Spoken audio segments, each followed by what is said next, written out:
Hello everyone, how are you all? I hope you all are doing well. I welcome you all on your own platform Great Geniuses. I am Mukta Rani, your English literature teacher. और आज फिर से हम लोग पढ़ने वाले हैं एक नया चैप्टर जिसका नाम है अ ट्रूली ब्यूटीफुल माइंड। देखो माइंड जो है वाकई में सच में जो है कैसे ब्यूटीफुल बनता है उसके अंदर जब इंटेलिजेंस होती है, जब चीज़ों की समझ होती है ना, और जब चीज़ों को हम लोग अच्छे से जानते हैं और उसमें आर्टिस्टिक एबिलिटीज़ भी होती हैं। हर चीज़ को प्यार से देखते हैं हम लोग। कहीं पर आवाज़ उठानी है तो वो भी उठाएंगे, और अगर हम लोगों को कोई प्रपोजल देना है वो भी देंगे। हर तरह की हम फीलिंग्स को भी समझेंगे, तभी जो है एक माइंड जो है ब्यूटीफुल बनता है, और ऑब्वियसली वो अपने देश के लिए, अपने वर्ल्ड के लिए कुछ ना कुछ अलग से करता है। तो ऐसा ही ट्रूली ब्यूटीफुल माइंड है किसका?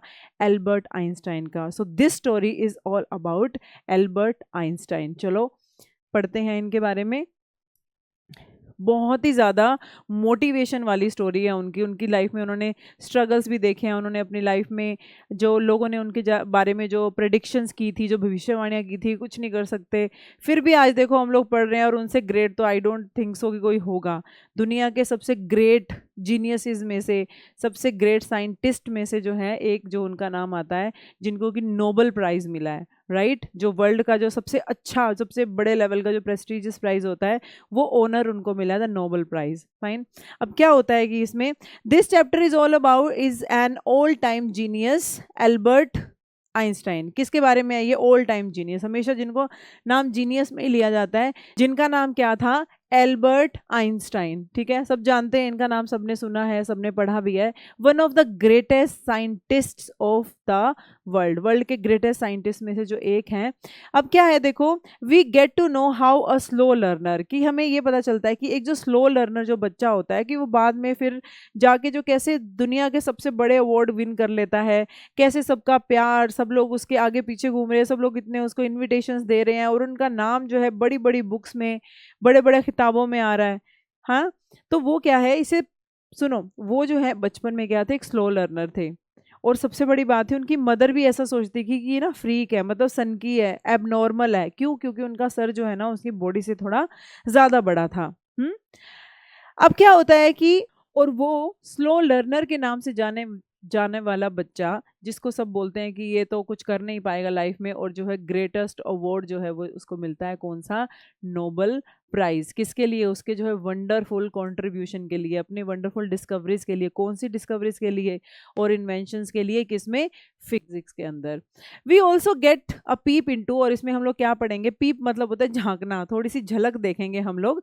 किसकी झलक देखेंगे? उनकी लाइफ की, उनके स्ट्रगल्स की, उनकी पर्सनल लाइफ की, उनकी शादी की भी, और जो है उन्होंने जो उनके फेम की, उनकी ग्लोरी की, जो उनको इतनी उनकी शानो शौकत जो है, उनकी पॉपुलैरिटी कैसे बढ़ी, उन सब के बारे में हम लोग बात करेंगे। Deeply shaken at the destructive powers. Destructive का मतलब क्या होता है? विनाशकारी। ठीक है, destructive power of nuclear energy. Nuclear energy याद आया कुछ? जापान के ऊपर नागासाकी, कुछ याद आया? यस, उसी से ही उसके बाद जो है उस चीज़ ने इनको पूरी तरह से हिला के रख दिया था कि ये क्या हो गया। तो उसके बाद जो है उन्होंने प्रपोज किया, he propose for the formation of world government. उन्होंने वर्ल्ड गवर्नमेंट बनाने का जो एक प्रपोजल दिया, and worked for the development of peace and democracy. Peace, शांति और डेमोक्रेसी के लिए उन्होंने बहुत ज़्यादा आवाज़ उठाई, उसके लिए वर्क किया, जिसके लिए सारी दुनिया ने उनकी बहुत ज़्यादा उनको एडमायरेशन भी की है। कब तक करते रहे वो काम? जब तक कि 1955 में वो उनकी डेथ नहीं हो गई। He is remembered even today as world citizen. इस दुनिया का सिटीजन, ये नहीं कि इंडिया का है, अमेरिका का है, या वहाँ का है, या वहाँ का है। वर्ल्ड सिटीजन के नाम से जो है आज भी हम उनको जानते हैं। तो चलो फटाफट से डिटेल में करेंगे हम इसके main points. Albert Einstein a freak in childhood. Freak in childhood, जिसको जो है नॉर्मल नहीं माना जाता है, सनकी सा माना जाता है, कि पता नहीं ये लाइफ में कुछ करेगा भी या नहीं करेगा। Albert Einstein was born on March 14 1879। कब पैदा हुए थे वो? मार्च 14 में 1879 में पैदा हुए थे, in the German city of ठीक है, Ellis Island. So in the German city में, कहाँ पर? में पैदा हुए थे। Though he look like normal looking. ठीक है, कैसे दिखते थे वो? नॉर्मल लुकिंग चाइल्ड, एक नॉर्मल बच्चे की तरह दिखते थे। His mother thought differently. लेकिन उनकी मदर जो है ना वो बिल्कुल डिफरेंट सोचती थी। वो ये सोचती थी कि मेरा बच्चा जो है ना वो एब नॉर्मल है। ठीक है। तो वो सही तरह से बिहेव नहीं कर पाता है या सोच नहीं पाता है, उसको ऐसा लगता था, उसको लगता था कि मेरा बच्चा ना है फ्रीक है, मतलब सनकी सा है मेरा बच्चा। क्यों? एक उसका एक और कारण था कि उसका ना सिर भी बहुत बड़ा था। उसकी बॉडी के अकॉर्डिंग जो है कंपैरिजन करें तो उसके हिसाब से जो है एक नॉर्मल बच्चे का सिर कैसा होता है, और उसका सिर जो है ना बड़ा था। मोर ओवर वो काफ़ी टाइम तक बोले भी नहीं, बहुत लेट बोले थे। और जब बोलना शुरू किया तो एक चीज़ को तो 2 बार रिपीट करते थे। Then he speak very late and he when he spoke, जब वो बोले तो he repeated each word twice, हर चीज़ को जो है 2 बार रिपीट करते थे, हर वर्ड को। The other children made fun of him, सारे के सारे जो है ना दूसरे बच्चे उसका मजाक उड़ाते थे, इसलिए जो उसे है अकेले ही खेलना पड़ता था और कोई उसके साथ खेलने वाला था ही नहीं। He love to play with mechanical toys, उसको जो मैकेनिकल टॉयज़ में ना बहुत ज़्यादा इंटरेस्ट था, बचपन से ही इंटरेस्ट था। और इतना ज़्यादा इंटरेस्ट था कि क्या हुआ कि जब उसकी छोटी सी बहन पैदा हुई ना, माजा, जिसका नाम माजा था, तो जैसे ही वो पैदा हुई उसको जब उसने देखा ना तो बोलता है कि इसके व्हील्स कहाँ हैं। सोचो, वो he was so much into the mechanical toy कि उसको लगा कि ये भी एक टॉय है और इसके भी व्हील्स होंगे, तो उसने कहा कि इसके व्हील्स कहाँ हैं। देन, और वो तब कितने साल के थे? वो 6 ईयर ओल्ड थे तब। ही लर्न टू प्ले वायलन, उन्होंने वायलन बजाना सीखा। वायलन बजाना सीखा क्यों? क्योंकि उनकी मदर चाहती थी। और बाद में जो है वो गिफ्टेड, कहते हैं ना गॉड गिफ्ट होता है, गिफ्टेड जो है वायलिनिस्ट बने। कैसे? एमेटर, एमेटर का मतलब होता है शौकिया, उनको बहुत शौक था, खुद ही अंदर से ही उनका जो है इंटरेस्ट क्रिएट हुआ और उनकी मदर भी चाहती थी, उन्हें सिखाया गया। तो बाद में जो है बहुत अच्छे जो है वायलिनिस्ट भी वो साबित हुए। देन ही स्कूल डेज, अब स्कूल डेज कैसे थे उनके? हेड मास्टर, उनके स्कूल में, जिस स्कूल में वो पहले जाते थे, एक हेड मास्टर उनके फादर को बुला के बोला कि भाई कुछ भी करा लेना, लिख के ले लो, तुम्हारा बच्चा कुछ नहीं कर सकता लाइफ में, ये सक्सेसफुल हो ही नहीं सकता, इसको कहीं भी भेज दो। चलो फिर भी देखो, पेरेंट्स तो अपनी तरफ से बेस्ट ट्राई करते ही हैं, लेकिन स्टिल मम्मी की तो सोच वैसे भी वही वाली थी कि भाई ये तो मुझे लगता है कि एब नॉर्मल ही है मेरा बच्चा। तो उसने बोला कि लाइफ में कभी भी सक्सेस हो ही नहीं सकता। लेटर, बाद में क्या हुआ कि उसने जो है he went to high school in Munich, Munich में जो है हाई स्कूल में गए, और वो बहुत अच्छी ग्रेड्स लेते थे वहाँ पर, बड़े अच्छे अच्छे ग्रेड्स, अच्छे मार्क्स लेते थे, इंटेलिजेंट थे, सारा काम अच्छे से कंप्लीट करते थे। लेकिन क्या हुआ कि उनको वहाँ की ना स्ट्रिक्टनेस इतना ज़्यादा ना, जो डिसिप्लिन वाला एनवायरनमेंट उनको वहाँ पर पसंद नहीं था। तो और वैसे भी वो बहुत ओवर इंटेलिजेंट थे, तो कई बार टीचर से कुछ ऐसे क्वेश्चंस कर लेते थे जो टीचर्स को भी समझ में नहीं आते, तो उनकी जो है आपस में क्या होती थी, नोक झोंक सी होती रहती थी। ठीक है। ही often got clashed with his teachers, तो उनका जो है अपने टीचर्स के साथ में कई बार क्लैश हो जाता था। ठीक है, क्लैश हो जाता था मतलब उनके साथ थोड़ी सी झड़प हो जाती थी, कहा सुनी हो जाती थी, क्योंकि उनको वहाँ का जो इतना स्ट्रिक्ट डिसिप्लिन पसंद नहीं था। मोर ओवर वो ऐसे क्वेश्चंस भी करते थे उनको जो कि शायद टीचर्स के भी सिर के ऊपर से जाते थे। तो क्या हुआ ultimately, so he left the school at age of 15, और 15 साल की उम्र में जो उन्होंने वो स्कूल छोड़ दिया था। अब स्कूल छोड़ दिया, पेरेंट्स भी परेशान कि भाई कुछ तो कर ले, एक तो तू वैसे टीचर से झड़प कराता है, क्लैश कराता है। फाइन। फिर क्या हुआ? आफ्टर अ लॉन्ग डिस्कशन, बहुत टाइम के बाद डिस्कशन करने के बाद जो है he agreed to continue his study in Switzerland, और स्विट्जरलैंड में जो है उन्होंने वो एग्री हो गए कि मैं स्विट्जरलैंड में अपनी जो है स्टडी को जो है अब कंटिन्यू कर लूँगा। फाइन। फिर क्या होता है? आइंस्टाइन, हिज फर्स्ट लव, अब स्कूलिंग तो हो गई, चलो थोड़ा आगे बढ़ते हैं। His first love, Einstein was highly gifted in mathematics and interested in physics. Gifted तो थे ही ऑलरेडी मैथमेटिक्स में, मतलब कहते हैं ना गॉड गिफ्टेड है, इस बच्चे का तो एक नंबर नहीं काट सकते आप, और आपको कुछ एक्स्ट्रा ही बता देगा। और फिजिक्स के अंदर भी वो बहुत ज़्यादा इंटरेस्टेड थे, हाईली इंटरेस्टेड थे। आफ्टर पासिंग हाई स्कूल पास करने के बाद ही जॉइंट ज्यूरिच यूनिवर्सिटी जो है उन्होंने चूज की, किसके लिए? अपनी आगे ग्रेजुएशन के लिए। There he got interested in a fellow student Mileva Maric. अब वो जो है इंटरेस्टेड इन फेलो स्टूडेंट, मतलब जैसे हमारे क्लासमेट्स होते हैं जो हमारे साथ में पढ़ रहे होते हैं, तो उसमें से एक लड़की थी मिलेवा मैरिक, उसमें जो है वो इंटरेस्टेड हो गए, मतलब वो उनको लाइक करने लगे। ही फाउंड एन एले का मतलब होता है दोस्त, फ्रेंड, उसको जो है उसमें एक अच्छा साथी, एक अच्छा दोस्त दिखने लगा। She was a young Serbian girl थी वो, एक यंग सर्ब थी वो, जिसको जो है बहुत, वो जो स्विट्जरलैंड आई थी पढ़ने के लिए उस ज्यूरिच यूनिवर्सिटी के अंदर। क्यों? क्योंकि तब जो है लड़कियों के लिए हर जगह पे ज़्यादा ऑप्शन नहीं होते थे, तो ये एक ऐसी यूनिवर्सिटी थी जो अलाउ करती थी लड़कियों को भी वहाँ पर स्टडी करने के लिए। ठीक है। Then they fell in love and later they got married in 1902 1903 और 1903 के अंदर जो है उन्होंने शादी कर ली। और पता है इनके जो हम लोग एक क्वेश्चन भी करेंगे कि इनके जो लेटर्स होते थे ना, लव लेटर एक दूसरे को लिखते थे, इतने इंटरेस्टिंग होते थे कि अभी भी शायद उसकी कुछ प्रतियां रखी होंगी कि उसमें जो है ना वो पूरी साइंस को घुसा देते थे। इतने ज़्यादा डेलिकेसी से लिखते थे, इतने ज़्यादा मैकेनिज्म से लिखते थे कि वो अपनी जो भी अपनी भावनाएं होती थी वो उसको उसमें साइंस को मिक्स करके जो लिखते थे एक दूसरे को, कुछ अलग ही टाइप के लव लेटर्स। ठीक है, वो भी रखे हुए हैं। अब यहाँ पर शादी होगी but this is not the happy ending. इसके बाद इसका दूसरा पार्ट जो है हम बाद में पढ़ेंगे नेक्स्ट। यस, उसके बाद क्या होता है कि हिज फर्स्ट अर्ली जॉब्स, सबसे पहले उन्होंने कौन सी जॉब्स करी थी, बड़ी अच्छी अच्छी जॉब्स करी थी उन्होंने। एल्बर्ट ग्रेजुएटेड इन 1900 में जो है वो उनकी ग्रेजुएशन कंप्लीट हो गई थी एट द एज ऑफ 21। कितने साल के थे वो तब? 21 ईयर के थे। ही वॉज अनएम्प्लॉयड, वो कोई काम नहीं करते थे, अनएम्प्लॉयड थे, अभी उनको कोई एम्प्लॉयमेंट मिली नहीं थी। And he worked as a teaching assistant. कैसे किया उन्होंने? टीचिंग असिस्टेंट, एक सहयोगी के रूप में जो है उन्होंने काम किया। लेकिन 1902 में क्या हुआ कि he got the job of a technical expert in patent office in burn. Burn में जो है एज ए पेटेंट ऑफिस जो है ऑफिस में जो है उनको जॉब मिली। अब वहाँ पर उनका काम क्या होता था? उनका काम क्या होता था कि जो भी डिस्कवरीज हो रही है ना, दूसरे लोगों की जो रिसर्च है, डिस्कवरीज उन्होंने की है, उनको इन्होंने असेस करना होता था, उन्होंने देखना होता था अभी क्या हो रहा है, कैसे है, सही किस बेस पे इन्होंने डिस्कवरी करी, वो सारी चीज़ें। लेकिन सीक्रेटली, गुप्त रूप से जो है वो अपने माइंड में भी है कुछ और ही क्रिएट कर रहे थे, कुछ और ही डिस्कवर कर रहे थे। ठीक है, अपना ही idea. He called his desk, और जिस डेस्क के ऊपर बैठ के वो अपना पूरा आइडिया क्रिएट करते थे, जो अपना काम करते थे, उनकी अपनी एक डिस्कवरी, सीक्रेट डिस्कवरी चल रही थी, उसको वो क्या बोलते थे? उसको उन्होंने नाम दिया था ब्यूरो ऑफ थ्योरेटिकल फिजिक्स। क्या नाम दिया था उन्होंने? Bureau of theoretical physics. ये उन्होंने अपने डेस्क को नाम दिया था जहां पर वो अपना काम करते थे। Then his famous theory of relativity. अब जो है उन्होंने सबसे पहले जो है सबसे ज़्यादा फेमस थ्योरी कौन सी दी थी? उन्होंने रिलेटिविटी की थ्योरी दी थी। वो क्या थी? He published his famous paper in 1905 on special theory of relativity, जिससे सबसे पहले वो लाइमलाइट में आए थे। Of relativity according to which time and distance are not absolute, कि उसके हिसाब से, रिलेटिविटी की थ्योरी के हिसाब से टाइम और डिस्टेंस जो है ना वो एब्सोल्यूट नहीं है, वो बिल्कुल करेक्ट नहीं है। Einstein's new personal chapter considered his rise to world fame, और जो उनका जो फर्स्ट चैप्टर है, मतलब ऐसा संयोग बन गया, कौन सा? यही वाला, रिलेटिविटी वाला, कि ऐसा संयोग बन गया कि राइज इन द वर्ल्ड, मतलब पूरे दुनिया के अंदर जो है वो फेमस हो गए थे। इन 1915 he had published his journal theory of relativity.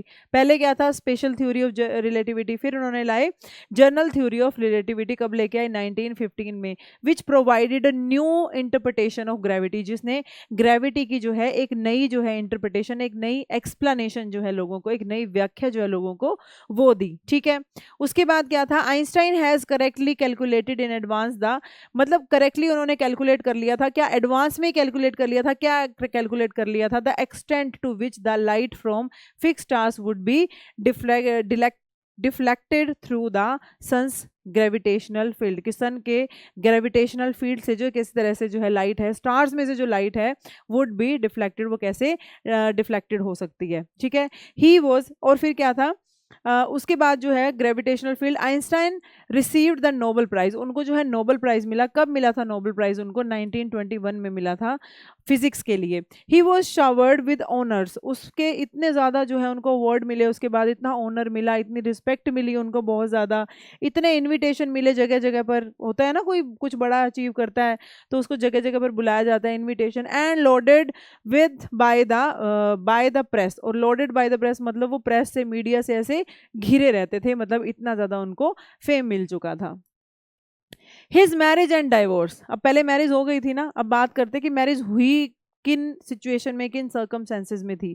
क्योंकि जो आइंस्टाइन है ना, उनकी मदर जो है उनकी जो ये बिलव्ड है उसको बिल्कुल पसंद नहीं करती थी। उनको यही था कि इतनी एजुकेटेड, और उसको ना एक बुक बोलते थे कि शी इज़ अ बुक, और मोर ओवर ये 3 साल बड़ी थी आइंस्टाइन से, तो उनकी मदर को लगता था कि ये बहुत बड़ी है उसके लिए, और she is not a perfect match for Einstein.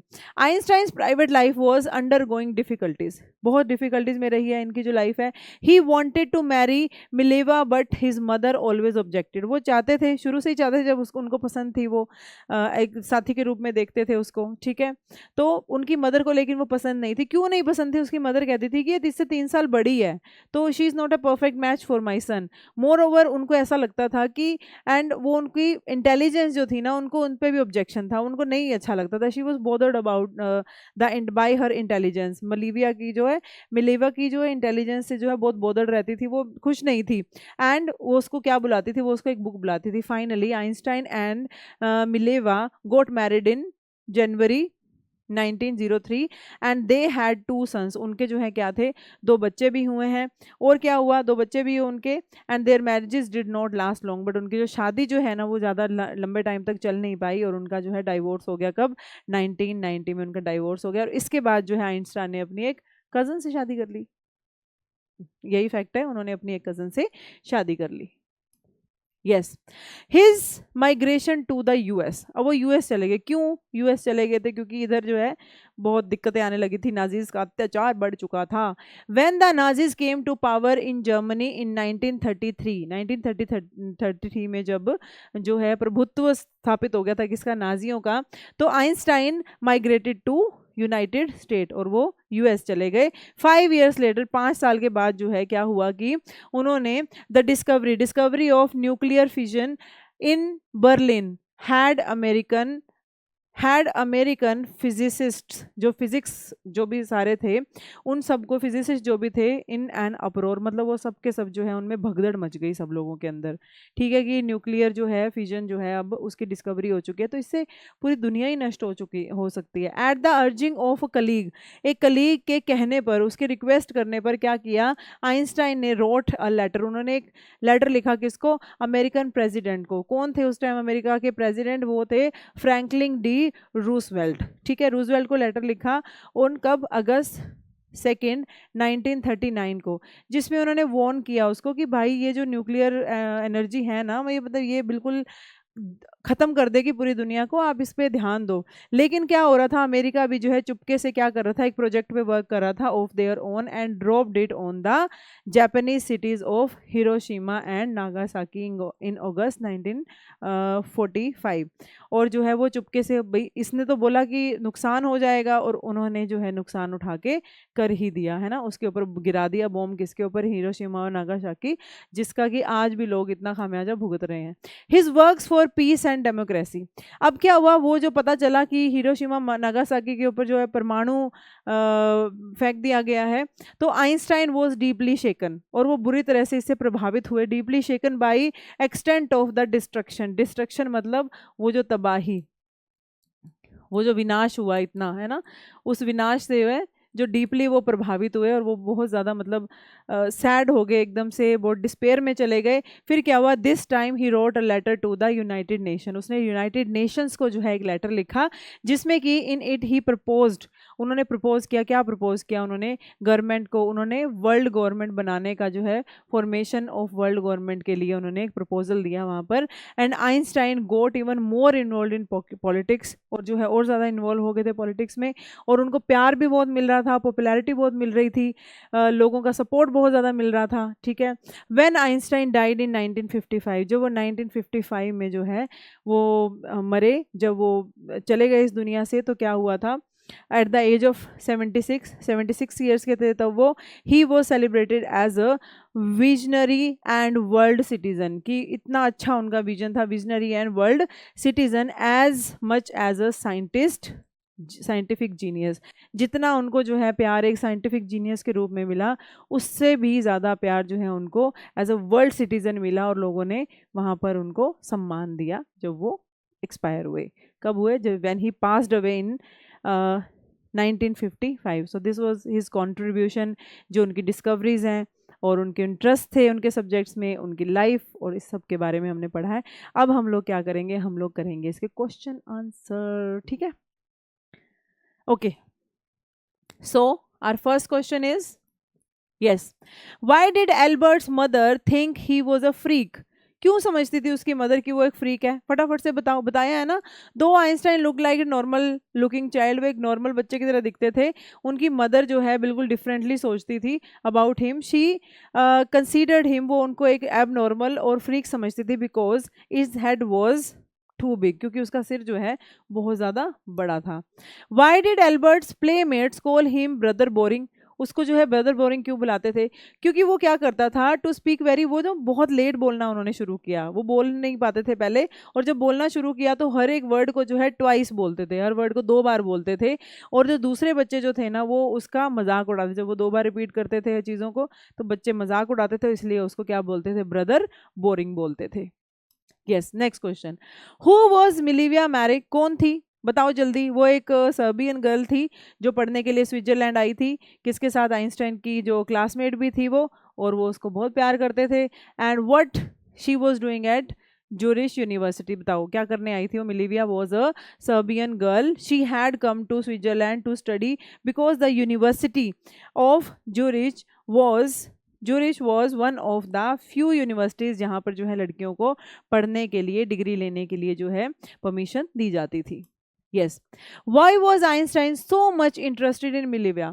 क्योंकि मिलीविया ना एक बहुत ही प्यारी सी, बहुत ही इंटेलिजेंट सी लड़की थी, बहुत ही सुलझी हुई लड़की थी, एक दोनों एक दूसरे को बहुत सारी चीज़ों में हेल्प भी करते थे, उसको आर्ट भी बहुत पसंद थी, उसका सब कुछ बहुत पसंद था, मोरोवर बहुत इंटेलिजेंट भी थी। At the university of Zurich Einstein got interested in a fellow student जिसका नाम क्या था? Mileva Maric. ठीक है, अब ये जो लड़की है, ही फाउंड एन एले इन हर, कि भाई मुझे तो एक ना दोस्त मिल गया उसमें, मेरा मुझे एक साथी मिल, सच्चा साथी मिल गया उसमें। She was a young Serb and was very intelligent, बहुत इंटेलिजेंट थी, यंग लड़की थी, सर्बियन लड़की थी। She had come to Switzerland because, क्योंकि वहाँ की यूनिवर्सिटी ने उसको परमिट दे दिया था, परमिशन दे दी थी कि वहाँ पर आप अपनी डिग्री कंप्लीट कर सकते हो। उस टाइम हर जगह पर ऐसी फैसिलिटीज़ नहीं होती थी। Albert and Mileva met there, वो वहाँ पर मिले, और Albert found a good friend in her, he wanted to marry her, और उसको बहुत ज़्यादा चाहते थे कि मैं इससे शादी कर लूँ। एंड बिकॉज, क्यों? क्योंकि अनलाइक मोस्ट पीपल, बहुत सारे और लोग होते थे in his company and relations, she was not a Philistine. मतलब फिलिस्टाइन का मतलब क्या होता है कि जो, जिनको आर्टिस्टिक चीज़ें जो हैं बिल्कुल भी पसंद नहीं होती हैं। And not hate, she did not hate literature and music, और उसको जो है म्यूज़िक और लिटरेचर जो है उसके बिल्कुल भी कोई प्रॉब्लम नहीं थी, उसको बड़े अच्छे लगते थे ये सब। चलो नेक्स्ट क्वेश्चन करते हैं। What do we learn from the letters exchange between Einstein and Milivia? बताओ, मिलेवा जो है और आइंस्टाइन के जो लेटर जो है उनसे हमें क्या सीखने को मिलता है, क्या क्या समझ में आती है? Through their letters we come to know that they put their affection, जो उनका एक दूसरे के लिए प्यार है, अफेक्शन, इन वर्ड्स, जो भी वो एक दूसरे के लिए फील करते थे वो वर्ड्स में कैसे वो डिस्क्राइब कर देते थे। The letters contain a mixture of sciences, science का मिक्सचर था, और टेंडरनेस, मतलब टेंडरनेस का मतलब जो है बहुत ही डेलिकेसी, जो बहुत ही सौम्य है, सॉफ्ट है ना, मास क्या बोलते हैं उसको, सॉफ्ट को क्या बोलते हैं, वही है इसका मीनिंग। ठीक है, बहुत ज़्यादा soft. That flowed between them, कि जो है, जो उनके बीच में जो है, दोनों साइंस को भी अच्छी, साइंस भी अच्छी लगती थी और वैसे भी बहुत ही एक दूसरे की फीलिंग्स को भी समझते थे। तो science and tenderness that flowed between them, जो उन दोनों के बीच में थी, जिसे वो फील करते थे, तो इस तरह से वो अपने लेटर्स को लिखते थे। What kind of A job did Einstein get in 1902 में जो है कौन सी जॉब मिली थी, बताओ उनको। उनको जो है जॉब कौन सी मिली थी? उनको an expert in patent office in burn के अंदर जो है पेटेंट ऑफिस में जो एक एक्सपर्ट की जॉब मिली थी। उनका काम क्या था? उनका what was he suppose to do there, वो क्या करते थे, जो भी दूसरे लोगों की, जो पीपल की डिस्कवरीज होती थी वहाँ पर जो है उसको वो एसेस करते थे, नॉट एक्सेस, एसेस करते थे, वो था उनका जॉब। लेकिन साथ के साथ वो अपने ही माइंड में कुछ और डिस्कवरी का भी प्लान कर रहे थे। What kind of A job did Einstein get in 9, चलो ये तो हमने कर लिया है। ठीक है, Albert was an uncommon child. How, कैसे था वो uncommon child?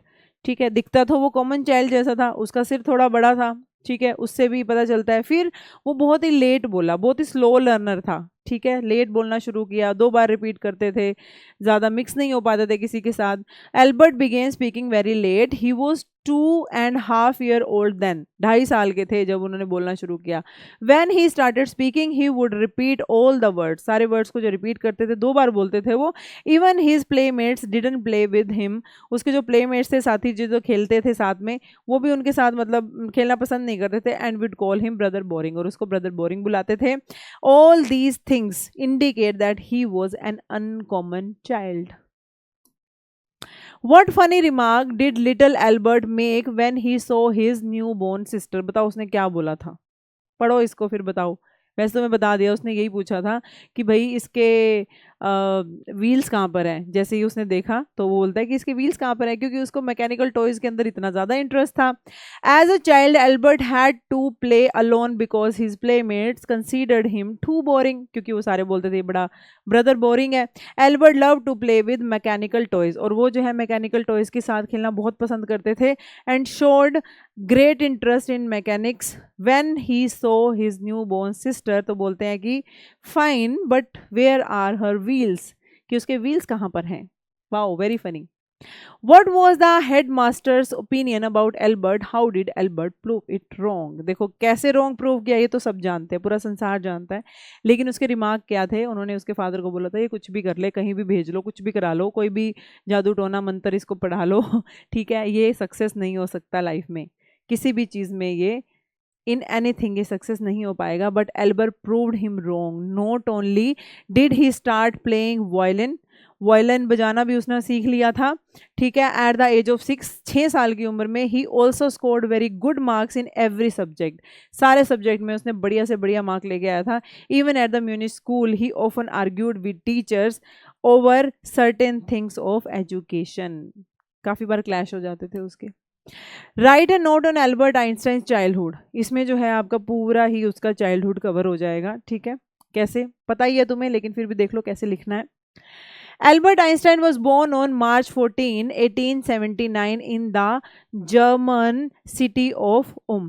Fine, though he looked like a normal looking child, एक नॉर्मल लुकिंग चाइल्ड के जैसे लगते थे वो, दिखते थे वो। हिज मदर थॉट डिफरेंटली, उसकी मदर जो है बिल्कुल डिफरेंटली सोचती थी about him. She considered him abnormal, वो उसको एबनॉर्मल कंसिडर करती थी, because his head was too big, क्योंकि उसका जो सिर था ना वो बहुत ही ज़्यादा बड़ा था। और क्या था, he began to speak very late, 2.5 साल की उम्र में तो वो बोलना शुरू किया, और बोलता था तो हर वर्ड को 2 बार बोल देता था। The other children made fun of him, बाकी के बच्चे जो है उसके बहुत मजाक उड़ाते। देखो ये सारी चीज़ें हम ना बहुत बार रिपीट कर चुके हैं और इसको याद कर लेना अच्छे से। बहुत उसका मजाक उड़ाते थे, इसलिए उसको अकेले ही खेलना पड़ता था। वो किसके साथ, मैकेनिकल टॉयज़ के साथ खेलना बहुत पसंद था उनको, ठीक है, मैकेनिज्म के अंदर उनका ग्रेट इंटरेस्ट था। Looking at her new born sister, उन्होंने क्या बोला कि फाइन, लेकिन इसके व्हील्स कहाँ पर हैं, ठीक है।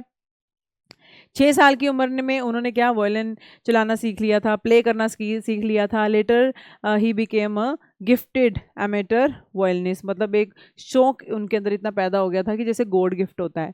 हेडमास्टर ने एक बार उनके फादर को बोला कि भाई ये कुछ नहीं कर सकता अपना बच्चा, आप कुछ भी करा लो, ये सक्सेस होगा ही नहीं, ठीक है। लेकिन फिर वो जो म्यूनिच हाई स्कूल में गया तो वो बहुत अच्छा स्टूडेंट था, सारे के सारे सब्जेक्ट के अंदर उसने बहुत अच्छे मार्क्स भी लिए। टीचर से आर्ग्यू भी कर लेता था कई बार, ऐसे ऐसे पॉइंट्स के ऊपर अटक जाता था, क्योंकि इसकी जो नॉलेज जो है ना वो बहुत अच्छी थी। He scored good marks in all subject, सारे के सारे सब्जेक्ट में अच्छे मार्क्स उसके आए। स्ट्रिक्ट डिसिप्लिन की वजह से कई बार क्लैश हो जाता था उसका, clashed with the teachers, and so he left the school at the age of 15। उसके बाद बहुत सारे डिस्कशन हुए, फिर उसने जो है स्विट्जरलैंड में अपनी स्टडी को कंटिन्यू करने के लिए वो थोड़ा सा मान गया था, ठीक है। So this was all about a truly beautiful mind. बताओ अच्छा लगा कि नहीं लगा? बिल्कुल लगा, नॉलेज भी मिली। अभी आइंस्टाइन ने बोला है कि imagination is more important then knowledge. Imagine नहीं करोगे तो किसी चीज़ के बारे में फिर पता कैसे लगाओगे, वर्क कैसे करोगे वो सपनों को पूरा करने के लिए, ठीक है। So start imagining but in healthy way. Till then take care, bye bye, अगली वीडियो में मिलते हैं और इसको अच्छे से रिवाइज कर लेना।